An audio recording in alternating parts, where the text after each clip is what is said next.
Correct. All right, opening statement, then we'll go to Zach. Okay, it was a hot one today, and 17-14 ball game. We scored 35 straight points. They had us on our heels. Our defense with some shifting, motioning, running the ball right at us. I know defense coaches aren't particularly pleased. We weren't really crisp and sharp offensively early either. We missed some opportunities. But we did score a lot of points, had another dominant win. I thought special teams overall was solid. And we'll enjoy this one for 24 hours and get ready for conference play. Zach on your left and his. Curt, you talk about not being sharp in some phases early, but how important is it for maybe a team to learn how to play through that and to almost kind of fix its mistakes as a game goes along rather than needing a halftime or certainly a week? Yeah, and I noticed that in August camp too. The highs, we didn't have those high highs and low lows. The practices became more consistent. The lows weren't as low, and I think while we weren't totally on point when the game started, like you said, we didn't turn the ball over. We didn't do things that can really change the momentum of the football game. And eventually we did seize the momentum and kind of dominated the game. So I think this team has learned a lot. I think they've developed some pretty strong intangibles. We certainly have strong character on this football team, and a lot of really good guys as well as good players. And we're looking forward to what's ahead. And I think the whole key right now is maintaining our focus. We can't have any distractions, and we got to stay focused, humble, and hungry.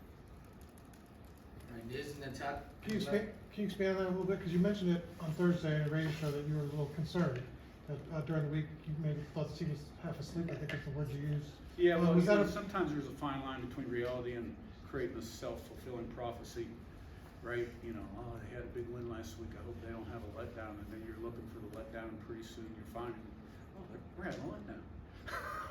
And during the week, I thought we had a solid week of practice, and while we've started games better, it was a solid win. Todd and Matt. Curt, your running backs continue to be basically interchangeable and equally productive. Can you comment on their performance today? Yeah, that's pretty much been the plan the last 5 years, 6 years I've been a head coach. And but of course it all starts up front with the O-linemen and tight ends.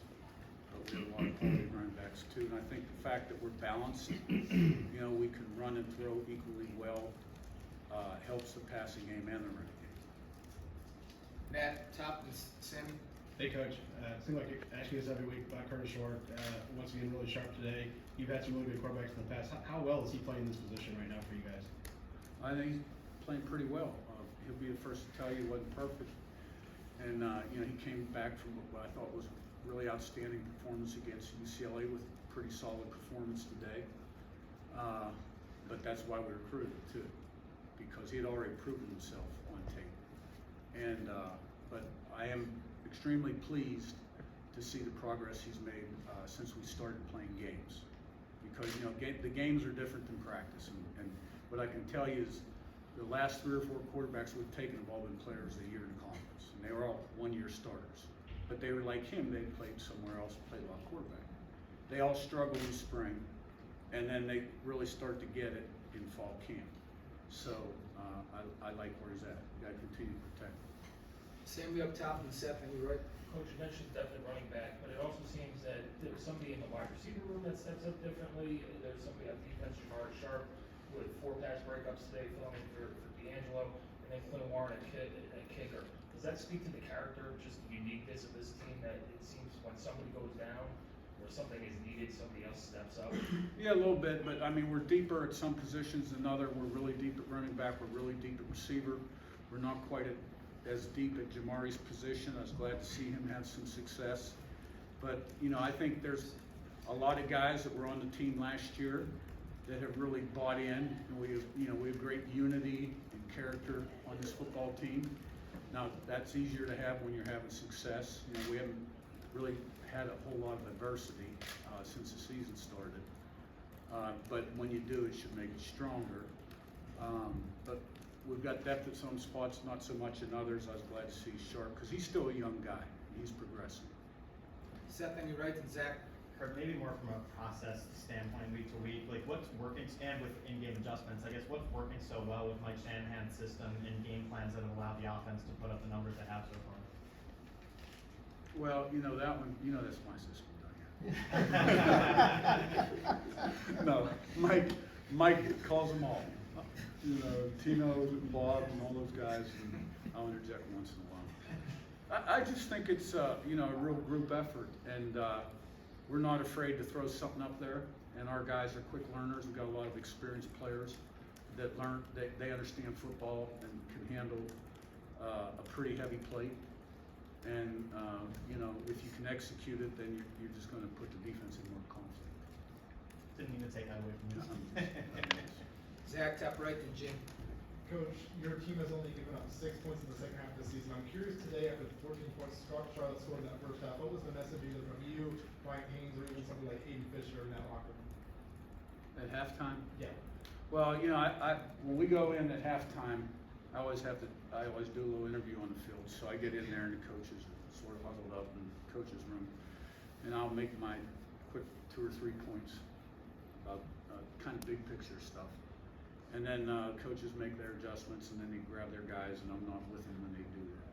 So, but we did come out and dominate the second half. And going in, one of the messages to the team was, look, that, they got players. They're going to come out ready to play, but they do wear down. And I thought there was a point there where they wore down. Jim in front and Daniel. Curt, your offense has scored on 29 of your 38 drives. You're averaging 50 points a game. The defense has only allowed 37 total points. And I know you have high expectations and still have those, and satisfaction is not in a coach's vernacular, but and you just became the first coach ever at IU to start pouring on. Do you have considered that a good start at the beginning of the season? I think it's a pretty decent start. Daniel Lessman.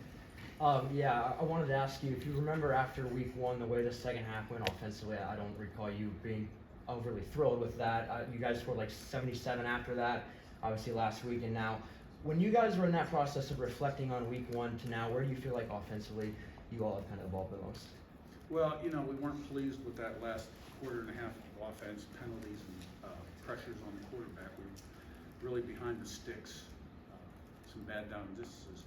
The second game of the year, the opponent wasn't very good, but we played well, and I think that was good for our guys offensively.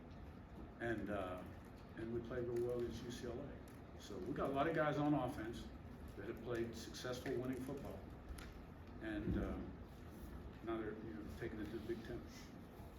All right, thanks, Coach. Players in the waiting room.